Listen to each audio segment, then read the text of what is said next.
Si Ryohei Arisu ay isang kabataang lalaking nahihirapang makipag-ugnayan sa kanyang pamilya at madalas nakasama ang kanyang mga kaibigan na sina Daikichi Karube at Shota Segawa. Isang araw, matapos makita ang nakakasilaw na mga paputok sa istasyon ng tren, natagpuan nila ang kanilang mga sarili sa isang desyertong bersyon ng Tokyo, kung saan ang mga gusali ay natatakpan ng mga halaman at walang ibang tao.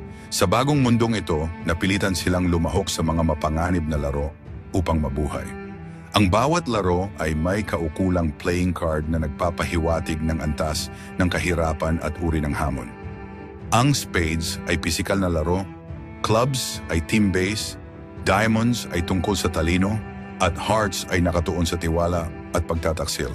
Sa kanilang unang laro, nakilala nila si Saori Shibuki na nagpaliwanag na kailangan nilang maglaro upang mapalawig ang kanilang visa, kung hindi ay mamamatay sila. Habang nagpapatuloy ang mga laro, napagtanto nila ang kalupitan ng sistema, lalo na nang malaman nilang sa ilang laro, isa lamang ang maaaring mabuhay. Sa kabila ng mga pagsubok, nakilala ni Arisu si Yusuha Usagi, isang bihasang umaakyat, at nagsimula silang magtulungan upang makaligtas.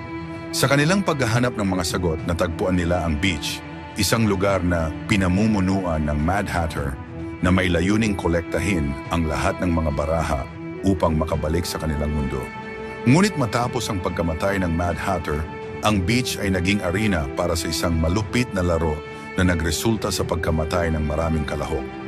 Matapos malampasan ang unang yugto ng mga laro, inihayag ng mga game master ang pagsisimula ng ikalawang yugto, kung saan kailangan nilang harapin ang mas mapanganib na mga laro na kumakatawan sa mga face cards.